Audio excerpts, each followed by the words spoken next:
Kalawan teu ngalobakeun omong, goloyoh bae Pasuta nyamperkeun anak nanu awewe. Nu ngadadak duanana ting hariung careurik barang mireungeuh nu jadi indungna kapaehan teh. Budak teh lain diupahan supaya repeh, ieu mah kalakadi tatangkep. Huleng Pasuta ngahulang jantul kawasan nu geus leungit ingetan. Pamajikan kapayahan macul be diantepkeun. Iwal ti pada ngagugulung kunu sejen. Pokona mah Pasuta teh ngarasa bingung sarta susah anu pohara. Ariras mikiran lampahanana sorangan. Anu maksud tadi mah kapan maksudna teh tayalian ngan sakadar nulungan budak anu diculik sasat rek nyieun kahadean manehna teh. Nohonan kawajibanana tutulung kepada batur anu keur ngaranapan bancang pakewu. Dapiraku teu susah sarta nalangsa atuh. Boga budak aya anu nyulik tapi bet kabuktianana ayeuna akibat manehna nulungan ka batur teh bet mamalakna malines ka dirina sorangan. Anakna pribadi nu lalaki sasat nu jadi korban. Leuwih ti kitu malah imah-imah tetanggana oge kaduruk aya puluhna. Anu ngaranapan cilaka badan teu kurang-kurang ieu teh akibatna tina gawe manehna sorangan kitu ceuk pamikirna. Nulungan ka batur temahna batur salalembur ka babawa sangsarana. Ampir sapeuting jeput Pasuta teu bisa sare. Gawe nangan gedebag-gedebu guling gasahan. Teu boleh inget kalau jadi anakna anu geus diculik atawa diiwat. Geus puguh pamajikanana mah sapeuting gawena ngan ceurik ngabangingik bari teu repeh-repeh ngocomang pokona mah ngabongankeun nganaha-naha make aya hate hayang nulungan ka batur. Tungtungna mah anak sorangan jadi leungit alias jadi korban di paling batur. Selang-selang tina ngaweleh nu jadi salaki mah eroh nyamat-nyamat ka anakna anu pikeun Pasuta mah geus beuki teu puguh rarasaan bae. Dalah kaayaan hatena mah nya teu bina tinu jadi pamajikan saha anu teu nyaah ka anakna atuh. Di luar beuki tambah mongkleng. Buludu geus teu kadenge deui diganti ku ting burisatna ting buri nyaina kilat dituturkeun ku sorak gelap ting celebet nyentarkeun kana hate. Hujan geus mimiti turun anu beuki lila teh beuki ngagebret teu beda tinu dicicikeun ti langit. Nandingan juuhna cipanon manusa-manusa anu keur ngaranapan katunggaraan. Sasat hiji cocoba ti pangeran. Anu mun kurang-kurang tawakal mah matak nimulkeun ngarasula teu sadrah pasrah tumangprak kana papastena Gusti anu Maha Kawasa. Isukna sanajan lieur balideg sasat sabeuting teu daek greup sare meakeun kapanasaran Pasuta teh kalawan dibaturan ku tiluan ngabiur manehna init maksudna rek maluruh nu jadi anakna Sugan jeung Sugan we cenah aya laratanana. Tapi sakitu jauhna manehna lumaku malah nepi ka lemur leles harita teh tapi lebeng kalah ka jeg-jeg ceker balas ujag aji. Datang ka imahna disampakeun deui bae ku Cimata anu jadi pamajikan nyaeta Maero. Panona mani geus cari nul balas sapeuting ngaluarkeun Cimata. Anu saterusna Maero ngageunggeuyik deui bae barang tetela Pasuta balik lengoh alias nyamos teu mawa hasil anu mecekil. Karna di mana atuh Ujang teh di mana? Kira balik Ujang si nyaah ka emak. Ujang teh apan hayang ka pasar dayeuh rek ngadon nyoto. Rek kadon meuli soto cenah Ujang teh bari make baju beuteuh. Nah di mana atuh? Engke balikna urang meuli kurupuk 2 itiran. Di mana tuh Jang teh Jang karena ye emah Jang. Bapana kumaha atuh si Ujang teh bapana. Pantesna rajeun kapanggih deui ngan kari awakna wungkul sedengkeun sirahna mah geus eueuhan.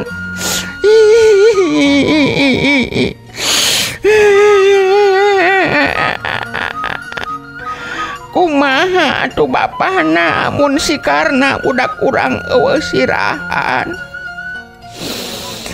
Mun dina balik teh mah aduh kumaha atuh apana. Maeroh ngaguk-guk kenyerian. Da eta bapana mah teu bebuguh. Openan ka batur, hayang kapuji. Hayang kapuji di dinya mah tukang tutulung. Buktina jadi malides kasorangan. Coba lamun teu mamawa budak batur ka imah mah si Ujang teh moal nepi ka aya nu ngaganggu. Duh Gusti. Kedah kumaha atuh abdi teh Gusti. Mugi-mugi Gusti nang tayungan kapun anak. Mugi-mugi disalametkeun sing tiasa wangsul deui ka dieu. Mugi-mugi si jahat teh dipengkolkeun hatena ku Allah Subhanahu wa taala. Nganterkeun deui pun anak ka dieu kalawan rahmat salamet.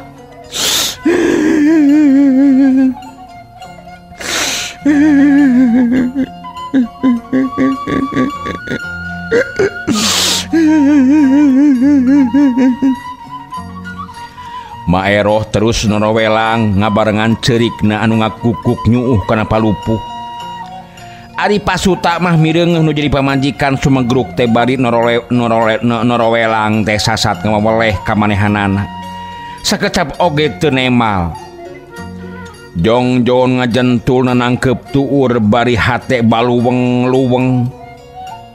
Saeutik oge manehna teu ngarasa kaduhung dumeh akibatna nulungan budak batur teh antuk namah budak sorangan nu jadi korban.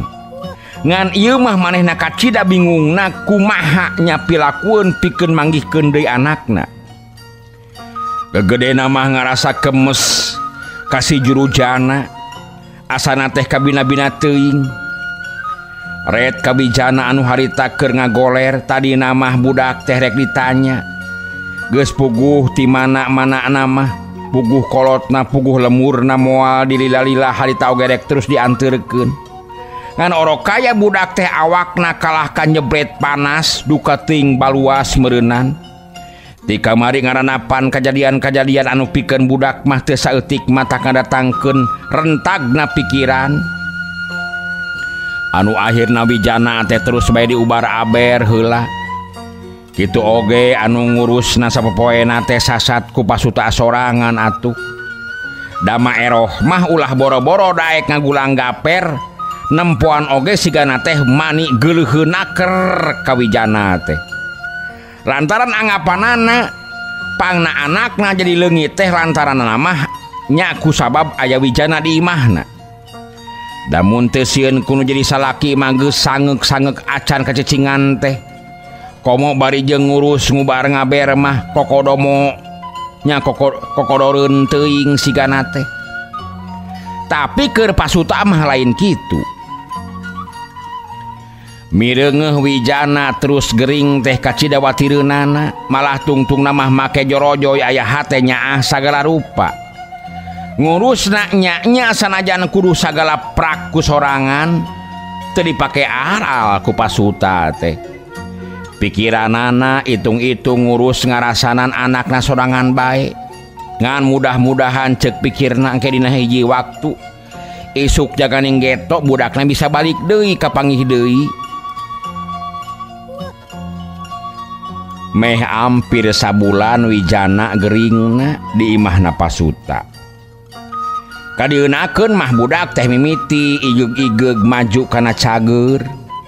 Kari leuleusna wungkul sarta kari kanyosna haropak taya getihan. Pantes kituna teh. Gering sakitu lilana teh teu pisan kararaban sangu. Ngalempreh bete usik malik. Awak nyebret kapeung-kapeungeun sasar ngocomang tapi teu puguh hartikeunana. nganu mineng kadenge mah manehna teh make nyebut-nyebut ngaran sari-sari kitu anu eta teh apan adikna sorangan meureun sasar inget ka adikna bijana teh anu pikeun pasuta mah luput teu bisa dipaparah ngan bae sangkaanana bisa jadi nyebut sari teh tangtu meureun nyebut ngaran indungna. Panceg sabulan setengah Wijana geus bener-bener sehat seperti bihara-bihari. Tapi matak helokna teh bet jadi siga anu ngajubleg Wijana teh. Budak teh teu beunang ditanya. Malah teu siga-siga anu teu hayangeun balik deui ka indung bapana. Sapoe-sapoe teh gawena ngan hulang jentul ngajentul bae teu lemek teu nyarek eta budak teh. Kumaha we anu gering ngajubleg geuningan. Dibere dahareun ditampanan teu dibere mah tara ieuh menta sigana teh sanajan sapoe jeput sapoe moket manehna teu dibere barang dahar moal daekeun ieuh barang penta Wijana teh. Ari maeroh mah manigeus jebras jebris sarata teu sirikna unggal usik ngajurung laku kanu jadi salakina supaya nyalabarkeun Wijana geus teu kuat cenah neuleukna matak bae nimulkeun kasuat inget kanu jadi anakna nyaeta Karna. Malah manehna mah aya sari-sari mika giru ka Wijana teh mika geuleuh. Anggapanana mun teu aya Wijana mah anakna teh moal ieuh make leungit sagala rupa. Tapi beda deui jeung kaayanana pasuta. Ku ayana Wijana ayeuna jadi ngadatangkeun ubar. Ku ayana Wijana ayeuna jadi ngadatangkeun ubar oge bisa dipake ngabangbalerkeun kainget kanu jadi anakna malah antukna mah jorojoy bae bijil hatenya deudeuh anu pohara teu beda ti mika heman ka anakna sorangan. Anu antukna perkara Wijana teh terus bae dijejempe teu disalabarkeun. Ongkoh budakna oge sasat gering keneh da jadi ngadadak siga anu pego. Anu pieu aya alesan pikeun ngajawab kanu sok naranyakeun babakuna ka tatangga-tatanggana anu tungtungna mah pleng bae perkara Wijana teh taya anu ngagomeng-gomeng deui. Ongkoh katempona pasuta teh kacida nyaheunana. Memang pikeun pasuta mah geus nekadkeun yen budak teh moal dipulangkeun kanu jadi indung bapana. Itung-itung gaganti anakna anu terus ngaleungit. Paribasa pur kuntul kari tunggul lar gagak kari tunggak sanajan ieu teh teu leupas tina tantangan nu jadi pamajikanana nu tetep mika giruk mika geuleuh mika ngewa sarta mika cecep ka Wijana geus taya halodo panyadapan deui ceuk paribasa teh mah. Tapi deui-deui pikeun pasuta mah teu matak ieuh jadi halangan. Pikeun manehna ngebrehkeun ka nyaah malah nyebutna oge ayeuna mah make sarta ngagunakeun ngaran anakna anu leungit nyaeta Karna. Keur mah Wijanana sorangan dina geus daek nyarita deui oge manehna teu daekeun nerangkeun ngaran nu sabenerna. Malah tara ieuh nyabit-nyabit ka indung bapana sigana teh geus plengles bae pohoeun. Hal ieu teu saeutik mata ngabungahkeunana ka pasuta. Rupa-rupa sangkaanana pangna budak jadi siga anu leungit ingetan teh bisa jadi diakibatkeun ku bohakna nu dina tarang. Terus kareurewasanana waktu diculik nepi ka brekna ngaranapan gering panas anu pohara beunang disebutkeun ripuh oge atuh Wijana teh. Nya ayeuna mah pasuta teh resmi ngaku anak ka Wijana anu nyebutna teh Karna lantaran anakna manehna anakna pasuta anu leungit nyaeta Karna ngaranna. Jadi nyebutna ka Wijana teh Karna ayeuna mah. Ari maeroh mireungeuh nu jadi salaki teu rengrot-rengrot teh dina mika nyaahna ka Wijana anu geus biasa disebut Karna. Rada lemper oge ayeuna mah meungeusan tara jubras jebris teuing. ongkoh deui mireungeuh anak awewena anu dua nyaeta adi-adina karna milanceukna ka karna teh geus teu tumarumpang deui atawa milanceukna ka Wijana teh alias karna anu disebutna karna wae geus teu tumarumpang deui lantaran sangkaanana ieu teh memang lanceukna pituin. Ku kitu teh mah barudak leutik keneh naker atuh da. Nu saurang kira-kira umur 4 tahun ngaranna Mirah. Nu saurang deui bungsuna kira-kira umur 2 tahun ngaranna Umi. Barudak keur marejeehna jadi kemang buruan atuh. Pleng weh. Dina nincak deui taun anyar taya kajadian naon-naon. Kolot-kolot Wijana sanggeus ngarasa beak dengkak neangan kaditu jeung kadieu malah kacigasti sagala ngadatangan sarta ngabejaan ka paparta. Yen Wijana cenah leungit teu pupuguh nu jadi lantaran mah pedah diteungel ku indungna. Nya teu bisa majara kumaha iwal ti tumangprak kanu maha kana pangersana pangeran dari ikhtiar mah asa kurang kumaha harita teh.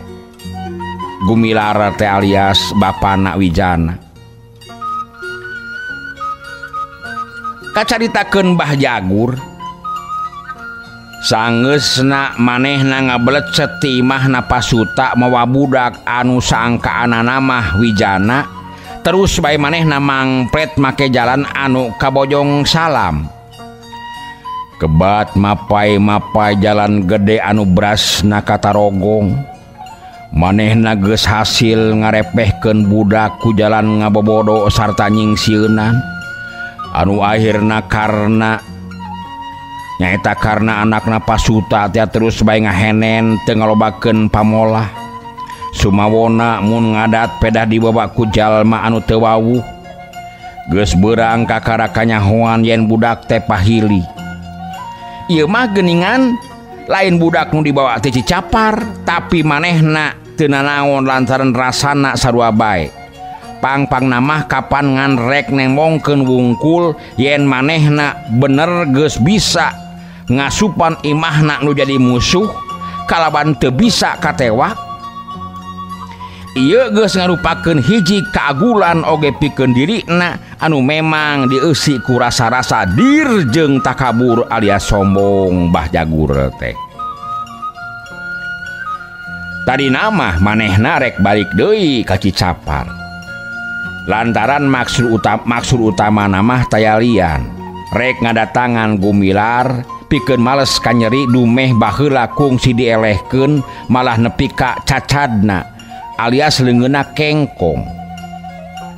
Kahiji kitu atuh kaduana manehna rek nyokot hoe ujunganana nu kungsi tingaleun teh dina peutingan manehna diragragkeun ku Gumilar.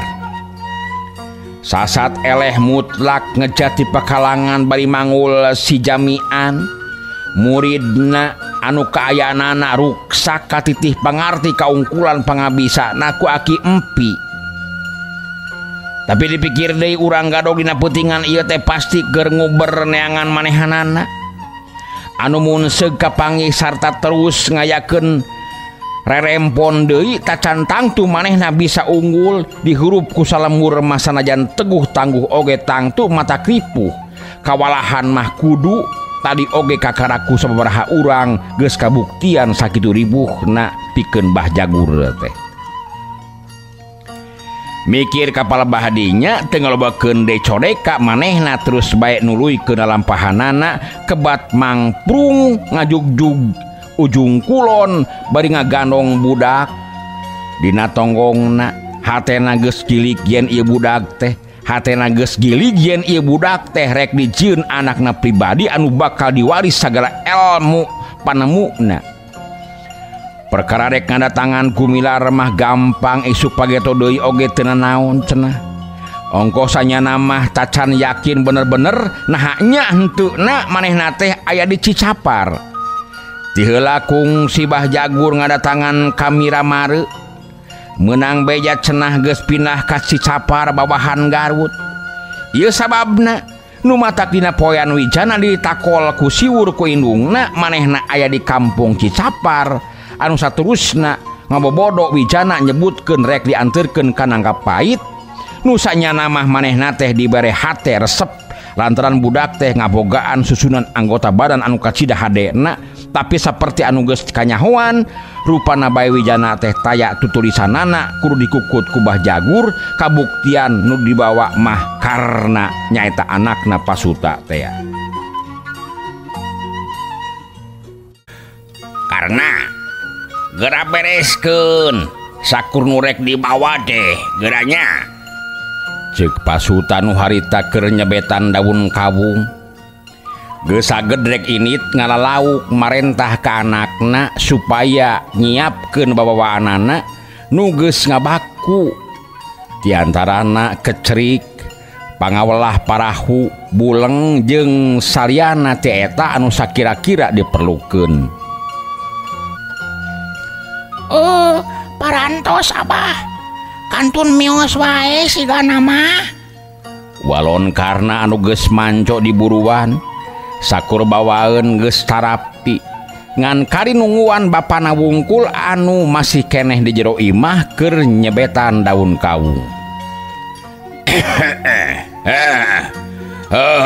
Syukur kiatu ieu kapalang hanca ieu teh bapana alias Pasuta nyaeta bapak kukutna Wijana anu ayeuna ganti ngaran jadi Karna bari ngareret kaburuan geus kitu dekul deui bae nyebetan daun kawung kerewek kana peso raut krek daun kawung teh dipotongan keur kitu torojol adi-adina nyalampeurkeun kaburuan ting serengeh bari gubgap ngarorek barang-barang bawaeun Mirah kop kana pangwelah sedengkeun Umi ngagugusur buleng maklum keur meujeuna balangor pisan barudak teh atuh.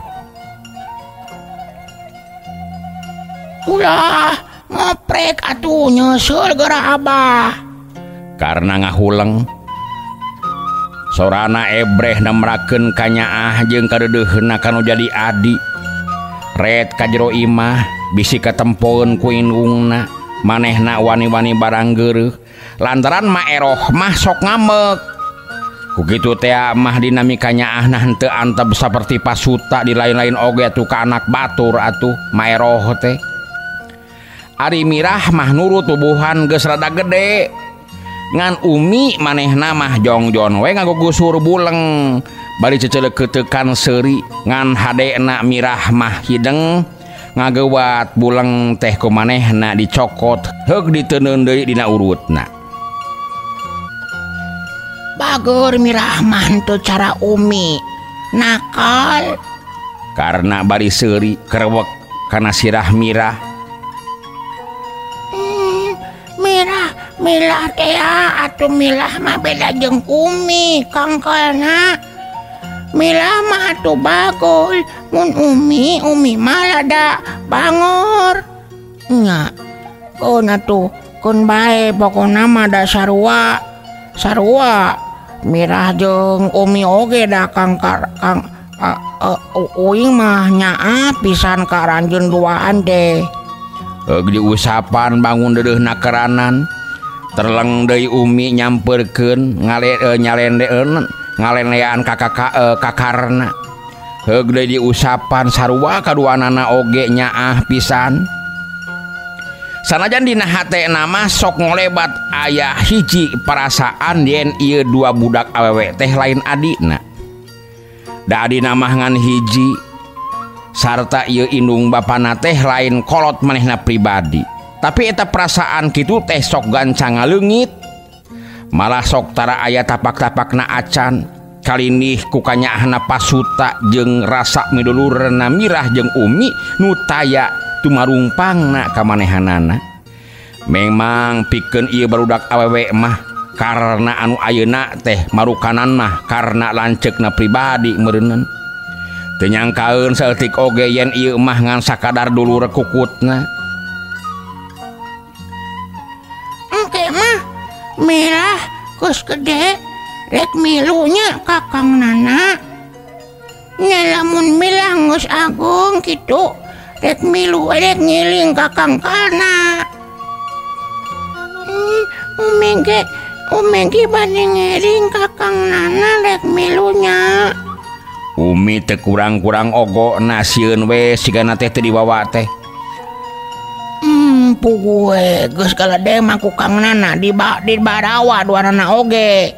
Anu mata kudu sing balagur, ulah balangur, ka emak kudu daek babantu kitu. Ay. Nah lain geura ini tentu karena kalau mama ulin budak geura teu buku ieu mah bisa kaburu beurang geura ini tentu kali itu. Maeroh anu harita norojol ti jero ngareret kakararna keur ngalalakun adi-adina. Ngantosan heula abah, mak. Ngantosan heula abah ieu teh. Karena ngareret bari jungnang tu ngalesotkeun adi-adina. Nyati heula we sorangan atuh matak naon atuh ka ditu. Kae bapana nuturkeun atuh. Da geus rudeung geus ade kitu mah atuh meureunnan. Maeroh nyarita deui semu-semu keding hangit harita teh. Ayeuna naon teh? Kelanan ketang karena daguan heula na, ke heula. Urang bareng jeung bapa. Nah, da tunggu sideng sorangan atuh. Ini teh atuh ka ditu ti heula. Matak naon atuh ceuk kami mah? Ayeuna naon teh karunya atuh danana teh budak keneh. Yah, budak naon atuh? Pasuta bari jungnang tung sanajan tacan anggeus oge ngeuretan daun kabungna bisi karna init miheulaan lantaran kabireungeuh geus cengkat kawasan urek init. Jrut pasuta turun kaburuan teu ngalobakeun omong krewek bae kana kecerikna disampaikeun kana tak-takna kop deui kana buleng jeung paparabotan nu sejena.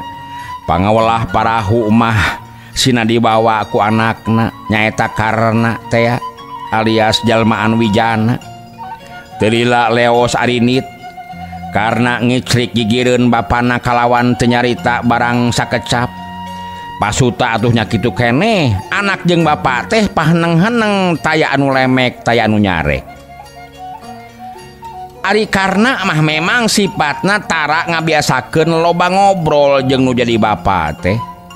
Komo jeung indungna mah tara pisan puguh karasa ku dirina.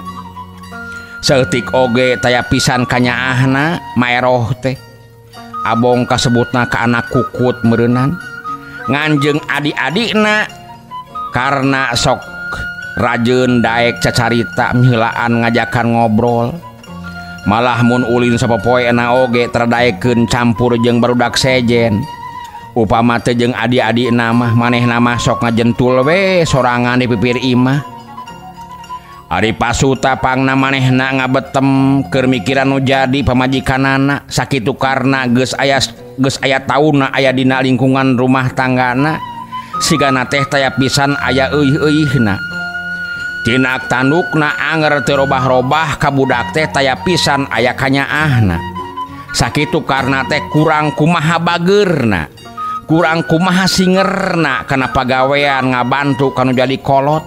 Tapi tarapok sangso teh nyarekan eta meureun we pedah mireungeuh ka nyaah manehanana mah puguh sakitu gedena teu beda ti saperti mikanyaah ka anak-anakna anu dua.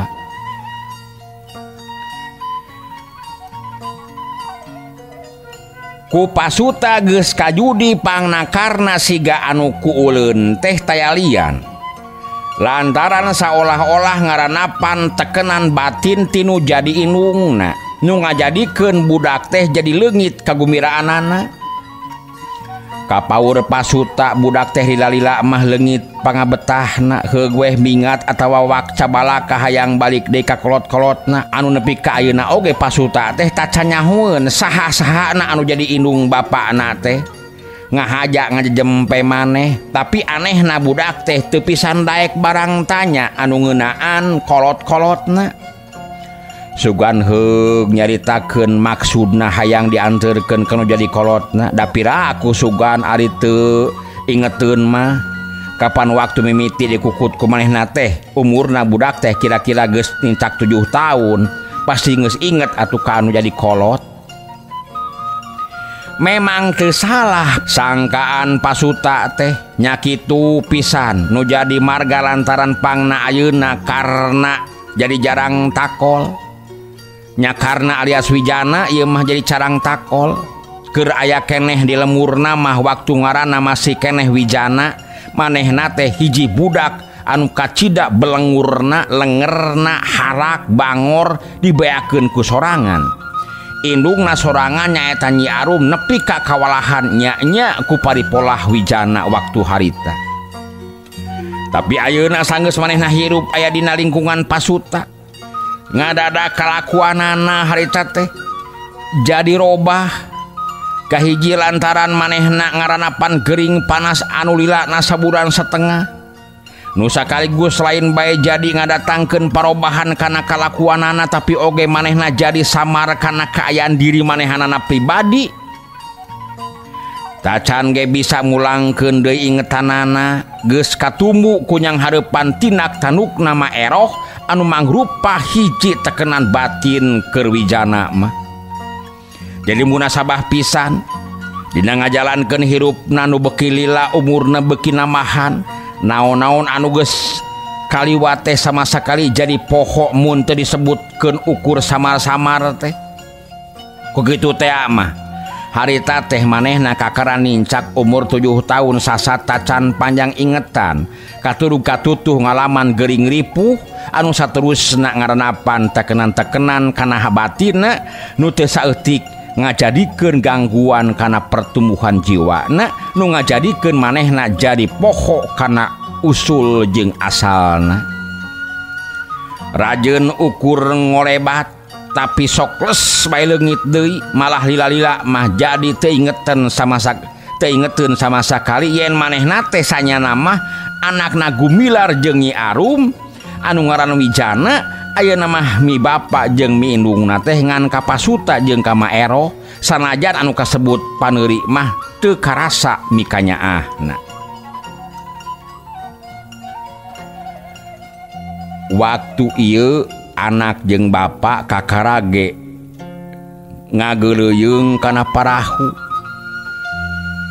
sama sakali teu katiten aya sapasang panon anu ngawaskeun anu badana mah kahalangan ku gumplukan tangkal wawalinian tayalian tibah jagur anu harita datang deui kadinya maksudna mah rek kacicapar pikeun ngabalikeun deui hanca bareto anu kungsi katunda. Barang manehna keur jongjon lempang bari salungkar salingker maklum sieun kanyahoan ku urang gadog ngadadak manehna neuleu anu keuting arungkug lalempang duaan sareret apal yang anu kolot mah nyaeta nu kungsi jadi musuhna nyaeta Pasuta nu saurang deui budak lalaki sanajan ayeuna geus rada gede tapi manehna teu pangling yen eta teh budak urang Cicapar teh ya. Ari Pasuta teh puguh sasat keur anteng ngalamun saeutik oge manehna teu eungeuh yen aya anu ngawaskeun jongjon bae lalempang ngurut tempat paneneunan parahu geus digusur dikacaikeun truk crak bae arungwah kanu anu saterusna ngageuleuyeung ka tengah situ bagenit seor kecikna dirungkupkeun geus kitu mah gidig bae bah jagur nuluy ke dalam pahanana kebat muru ka Cicapar sakali ieu mah manehna teh mawa iteuk sarta didudukui saliwat mah saha anu teu nyangka yen manehanana teh aki-aki tukang jajaluk alias tukang baramaen memang kitu pisan tujuanana oge dina ngadatangan ka Cicapar teh bari nyamur-nyamur jadi tukang baramaen. Teu lila bah jagur geus nepi ka tempat bareto basa mimiti tepung jeung Wijana teh sanggeus manehna neuteub heula sakedeung kana suhunan-suhunan imah anu tembong ting parentul koloyong bae ini tokroh bari kunang itu duduk kuina rada dilelepkeun niru-niru anu baramaen nu dimaksud bisi kanyahoan manten ku Gumilar sasat dianggap satu kabuyutan manehanana Srog Bah Jagur ke tengah lemur. Jalma teh keur meujeuhna simpe atuh maklum lolobana mah geus arinit ka kebon atawa ka huma oge ka sawah. Maklum usuma gawe harita teh. Da puguh kakarak turun hujan atuh. Biasa ari patani mah geuningan lamun kakarak usum hujan teh geus tara aya di imah. Jongjon ngolah sawah atawa kebon sewang-sewangan. Nganyi arup anu tara pipilueun ka kebon teh dumeh salakina pacabakanana kana dagang. Kadar ngurus huma pamere ti aki empi mah cukup dibedugkeun bae kanu sejen alias aya nu magawe kitu. Harita kabeneranana teh barudak oge keur meujeuhna coreng cang naker kalolobaanana mah marilu ka kolot-kolotna ka huma. Nganyi sari anu keur ulu kutek ulin sorangan di buruan. Ret nyisari ka aki-aki bara main maksudna mah rek ngadereg-deg lumpat ka imahna rek menta sangu ka indungna ngan kaburu digerowan manten ku Abah Jagur. Reg manehna ngarandeg bari melong pinuh ku kakaget.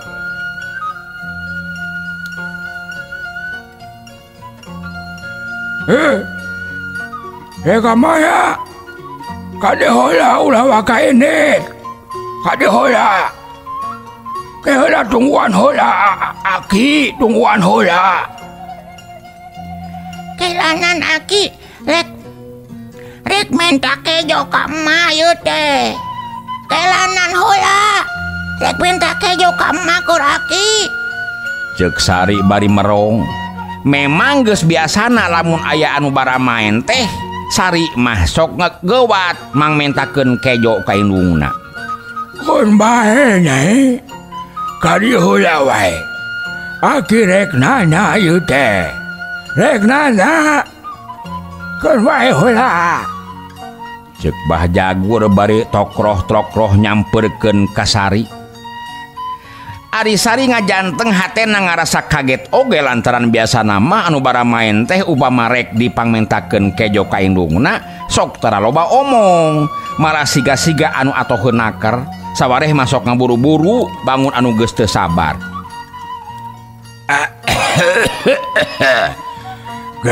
Kelana nyai. Ari nyai nyaho teu?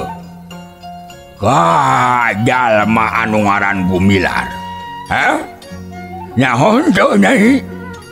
Ka jalma anu ngaran Gumilar. Bah Jagur nyarita deui nanya ka sari. Oh, Abah Uum. Sari malik nanya ariukna kaget. Lantaran nu ditanyakeun teh puguh bapana sorangan. Nya eta nyaho geuningannya. Di mana imahna teh nyai? Bah Jagur ayeuna mah nanyana sewot. Hatena geus mimiti deg-degan. Abah Uum mah Bapak Sari atuh. Sari? Sari saha? Nya ieu. Uing, abi teh Sari, ngaran abi teh Sari. Oh, ieu teh jadi anakna Uumnya. Nya. Abi teh Sari anakna Uum. Bapak Sari. Di mana imahna eta teh? Bah Jagur nanya na beuki sewot. Itu tuh. Sari bari nunjuk ka imahna anu teu pati jauh pernah na ti dinya. Katemong puguh oge atuh.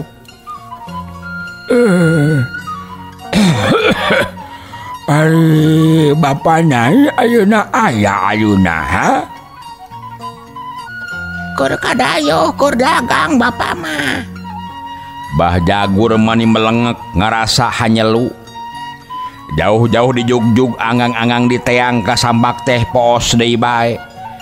Rek teu percaya asa piraku budak mah tara ngabohong, beda jeung kolot. Pamustunganana Bah Jagur jadi ngahuleng, tapi adi panon neuteup beungeut budak mani nanceb. Pinuh ku sinar anu teu bisa kateguh kumaha maksudna. Da eta we Nyi Sari kalah ka unur-unuran, diteuteup teh riuk banget namuringis kawas anu manggih kasieun. Jadi maneh da anakna Uumnya. Nya uing mah anakna Bapak anu keur kadayo ayeuna teh. Ayeuna mah Bah Jagur nanyana bari dibarengan ku napasna anu ngahegak. Ketayep maju lalawunan ngadeukeutan Sari anu keur unur-unuran harita teh. Mak, ieu aya si bala main, Mak. Mak. Mak. Sari ngagerok ka indungna manehna geus bisa neguh yen ieu aki-aki teh aya maksud anu teu hade. Tapi kakara oge bibirna ngalingkup sakilat Bah Jagur nyamber awakna Sari kerewek curelat. Bah Jagur ngaplesat balik deui ka jalan urut tadi bari manggul Sari anu geus teu bisa walakaya sumawana mun bisa gogorowokan lantaran sakalian bari dibekem sungutna harita teh. Bareng jeung luncatna Nyi Arum kaluar ti imah lantaran ngadenge-dengek anakna anu geus teu sak deui pasti keur mangih kasieun. Di jero imah aya anu ngaplesat deui gerakanna teh beda ti cahaya anu ngolebat. Terus muruk ka tonggoh ngambah jalan anu dipake lumpat ku Bah Jagur tadi. Sakilat geus kasusul teu anta perah deui gapluk bae Sari disambar ti tukang. Sakali metot budak teh geus pindah leungeun ka anu newak nyaeta anu ngaplesat tadi. Dengek ayeuna budak teh ceurik bari nyusupkeun beungeutna kana tonggong nu ngarebutna. Lesotkeun. Sali lesotkeun. Aduh, aya culik ka Sali.